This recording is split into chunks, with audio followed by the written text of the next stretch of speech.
आ नई नई नई ये बातें, नई है जानकारी, आ गई अब हमारी सीनियर्स की बारी। नई नई नई ये बातें, नई है जानकारी, आ गई अब हमारी सीनियर्स की बारी। इनके अनुभव से अपनी बदली दुनिया सारी, इनके अनुभव से अपनी बदली दुनिया सारी। दादा दादी नाना नानी करते बातें प्यारी, सुन लो तुम समझ लो तुम, हाँ सुन लो तुम समझ लो तुम, सुन लो तुम समझ लो तुम, बात ये हमारी। खुश रखोगे इनको तो होगी खुशी तुम्हारी। नई बात है ये देखो, नई जानकारी, आ गई अब हमारी सीनियर्स की बारी।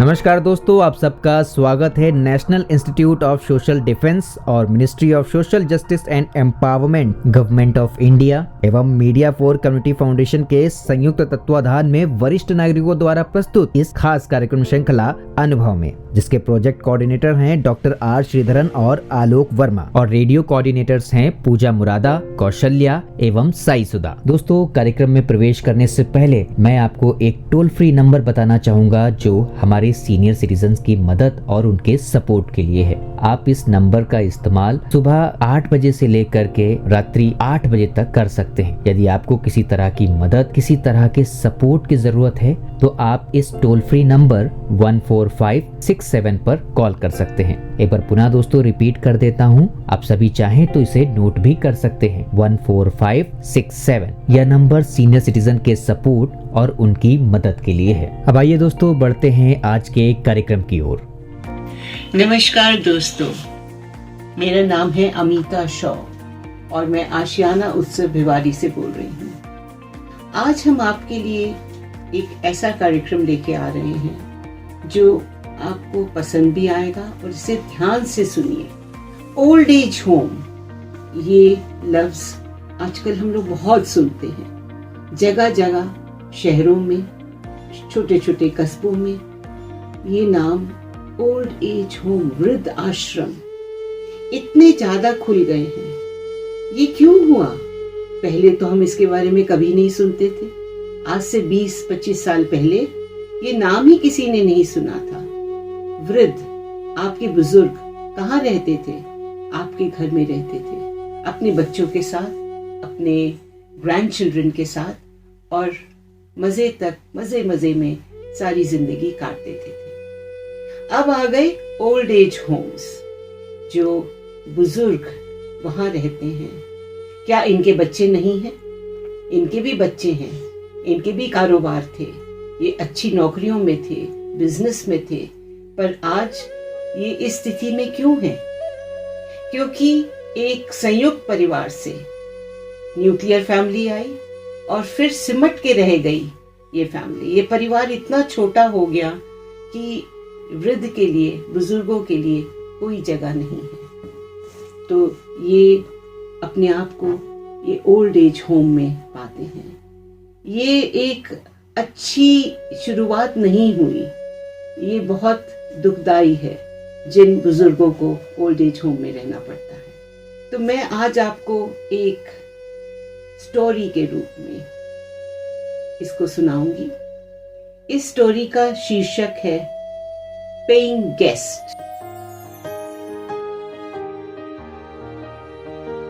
Happy birthday to you, happy birthday to you, ये सब मिलके गा रहे हैं।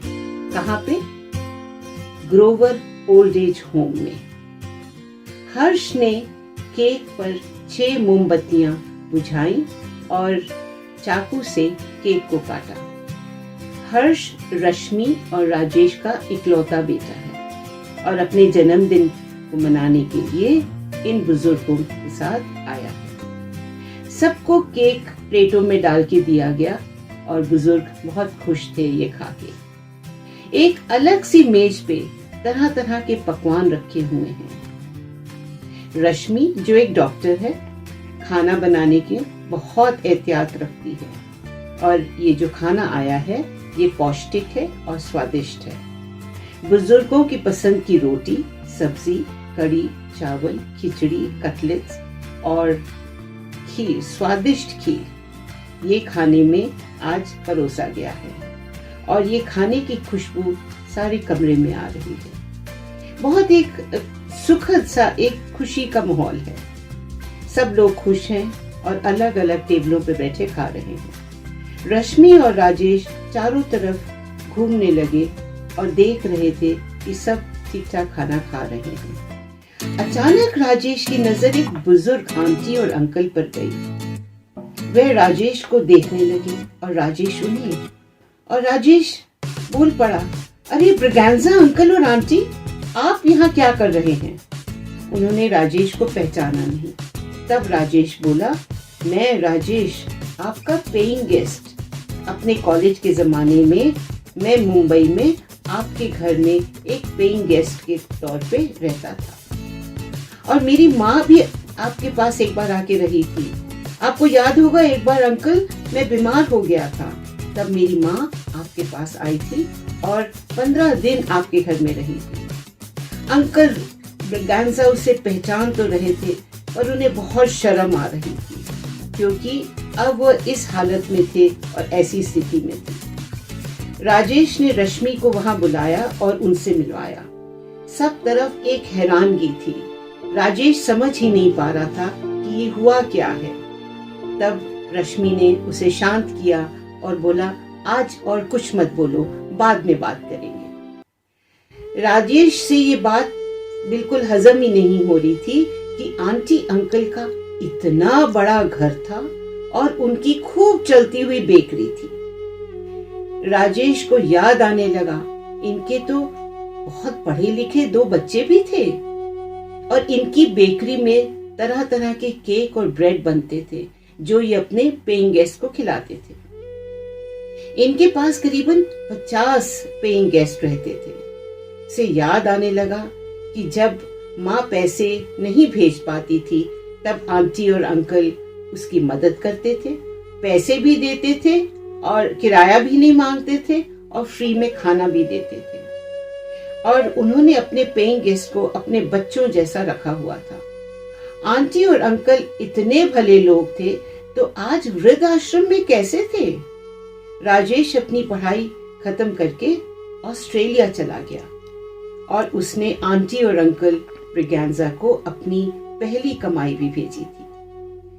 कुछ साल तो क्रिसमस कार्ड और दूसरे पत्र आते जाते रहे, पर धीरे धीरे ये सिलसिला कम होते गया और फिर खत्म हो गया। राजेश ने भारत वापस आकर शादी की और रश्मि एक बहुत प्यारी सी लड़की से और एक बहुत बड़ी कंपनी में डायरेक्टर बन गया। उनका एक बेटा हर्ष जो आज 6 साल का हो गया और उसका जन्मदिन मनाने रश्मि और राजेश इस वृद्धाश्रम में आए हैं।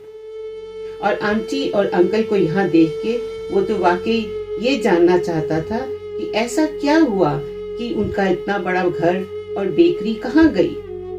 बहुत पूछने पे भी अंकल कुछ बताने को तैयार नहीं थे। तब आंटी बोल पड़ी क्योंकि उनसे नहीं रहा गया कि उनके दोनों बच्चों ने उनसे बहुत ज्यादा उनको बहुत दबाव डाला और इतना जिरा किया कि अपनी बेकरी भी बेच दो और अपना ये बड़ा सा घर भी बेच दो। और बेटे ने एक फ्लैट खरीदा जो उसने कहा कि मैं ये आपके नाम से खरीद रहा हूँ। तो उसने वो फ्लैट में पैसे खर्च किए और बाकी पैसे उनकी बेटी ने अपने अस्पताल में लगा दिए। 1 साल के अंदर ही उनका बेटा फ्लैट बेच के लंदन चला गया। अंकल और आंटी हक्के बक्के रह गए जब फ्लैट के नए मालिक ने आकर उन्हें घर से निकलने को कहा। बुजुर्ग मियाँ बीवी हैरान परेशान हो गए। अब समझ में नहीं आ रहा था, पूरी दुनिया लुट गई उनकी तो कि वो क्या करें। तब उन्होंने अपनी बेटी से पूछा कि हमको इस हालत में तुमने कर दिया, बताएं हम क्या करें। तो बेटी ने कहा मैं तो कुछ नहीं कर सकती, मैं तो खुद ही स्ट्रगल कर रही हूँ। और उसने ग्रोवर वृद्ध आश्रम में लाके उन्हें छोड़ दिया। दोनों बहुत दुखी हुए और अपने बच्चों से परेशान होकर इस आश्रम में रहने लगे। उनके साथ जिंदगी ने कितना बड़ा धोखा किया। उनके बच्चे ऐसे निकलेंगे, उन्हें ये कभी उम्मीद नहीं थी। दोनों एकदम बुढ़ा गए थोड़े ही टाइम में, और अपनी परेशानी किससे बांटे ये बहुत शर्मिंदा थे। रश्मि और राजेश दोनों घर चले आए और घर आकर बहुत परेशान रहे। राजेश ने तब रश्मि से पूछा कि क्या हम आंटी और अंकल को अपने घर ला सकते हैं। तब रश्मि बहुत ही खुश हुई। उसके माँ और पिताजी तो उसके भाई के साथ अमेरिका में रहते थे और राजेश के माँ पिताजी गुजर गए थे। राजेश ने बेकरी के बारे में पता किया तो पता चला कि वो सेल पर है। राजेश ने तुरंत उस बेकरी को खरीद लिया और उसके कागज लेकर आंटी और अंकल को मिलने गया। उन्होंने उनको बोला कि आप हमारे साथ चलें और हर्ष के दादा दादी बनकर हमारे साथ रहें। क्यों हमारा बेटा दादा और दादी के प्यार से वंचित रहे। ये बोल के उन्होंने उन्हें बहुत ज्यादा कहना पड़ा कि आप हमारे साथ चलें। कागज भी दिए बेकरी के, जिससे उनका बिल्कुल चेहरा खिल उठा कि आज वो फिर अपनी बेकरी पे काम कर सकेंगे। आज आंटी और अंकल अपनी बेकरी को चलाते हैं और राजेश, रश्मि और हर्ष के साथ बहुत खुश रहते हैं। जो दुख उनके अपने बच्चों ने दिया था, वो अब ये पेइंग गेस्ट उन्हें प्यार और आदर सम्मान के साथ अपने पास रखता है। अंकल और आंटी का केवल ये दोष था कि उन्होंने अपने बच्चों को बेहद प्यार किया और अपने जीते जी अपनी सारी संपत्ति उन्हें सौंप दी। राजेश और रश्मि के घर दोनों बहुत खुश हैं और हर्ष भी दादा दादी से बहुत कहानियां सुनता है। अब सब तरफ की खुशहाली ही खुशहाली दिखती है। तो दोस्तों, ये कहानी ऐसे बुजुर्गों की है जिन्होंने अपने बच्चों को तो प्यार किया, बड़ा किया, पर बच्चों ने अपनी जो जिम्मेदारी है वो नहीं समझी और माँ बाप को धोखा देके उनको आज इस स्थिति में पहुंचा दिया। पर भला हो राजेश का, जिसको ये एहसास था कि जब वो पेइंग गेस्ट था तो ब्रिगेंजा आंटी अंकल ने उसे कितनी अच्छी तरह रखा था। आशा करती हूँ कि आपको ये कहानी पसंद आई होगी और हम इसी तरह के कार्यक्रम लेके आपके पास आते रहेंगे। तब तक प्यार भरा नमस्कार।